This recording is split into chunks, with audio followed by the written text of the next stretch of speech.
Maybe hold it like a little baby. Did you know that over 2.2 million tons of food is wasted every year in Canada? That costs us over $17 billion and over 9.8 million tons of CO2.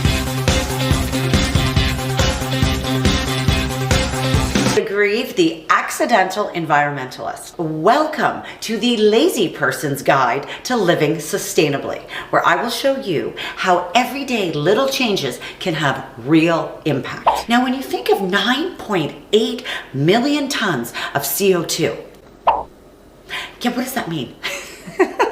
What is CO2? Okay, I'm gonna break it down for you very easily. CO2 is a greenhouse gas that absorbs the solar energy from the sun and traps it into the Earth's atmosphere, creating a temperature that is habitable for humans and species. Now, what happens is if we get too much CO2, the temperature starts to rise, i.e. climate warming, climate change. We don't want this. So what we want to do is to avoid things that cause excess CO2, like the 9.8 million tons of it created during food waste. Now understand, that doesn't just come from food spoiling. It comes from the energy that it takes to grow the food, transport the food, package the food.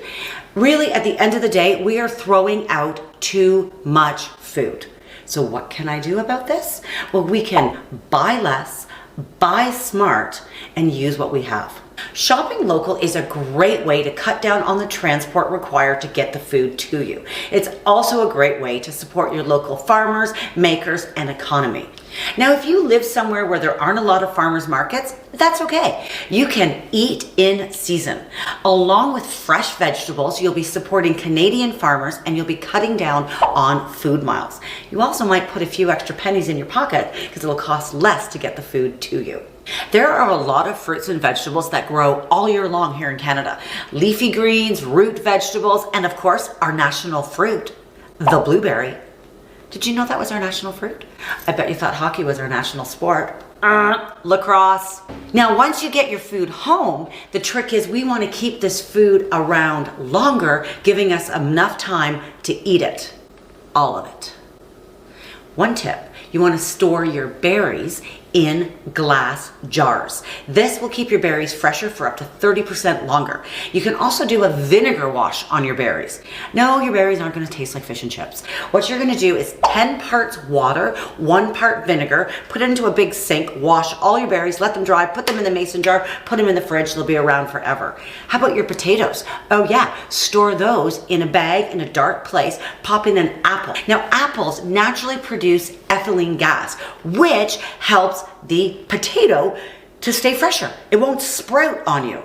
How about this one? Maple syrup in the freezer. Oh yeah, that's where you put it. Because of all of that sugar, it won't freeze. Other thing you want to do is keep your greens wrapped in dish towels. Just wrap them up like a burrito.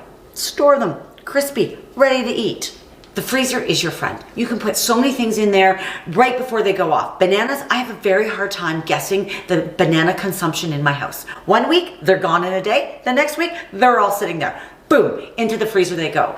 Also, food scraps from cooking, your onions, your garlic, your peppers, anything like that, put it into a bag and keep that in your freezer and that will become a veggie stock. Almost every Monday, I dump in the veggies that are left over from the weekend cooking and I create a stock. There is more.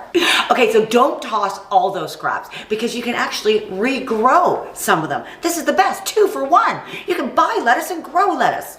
Things like your romaine lettuce, your celery, your green onions, these regrow quite quickly. You can put them into a little bit of water and you'll see within days, roots will start to happen. You can plant them and regrow. So once we've done almost everything we can think of with our food scraps, the next step would be composting. It is not that scary and it is not that gross. You can do it, honestly. There are different methods of composting. You need to figure which one is right for you. There's hot composting, natural composting, and composting with worms. Let's leave the worms to the professionals, okay? Food waste is a real problem, but that doesn't mean we can't tackle it. There are so many little things that we can do as individuals that will have a real impact on our planet. I am telling you, we can save this planet one meal at a time.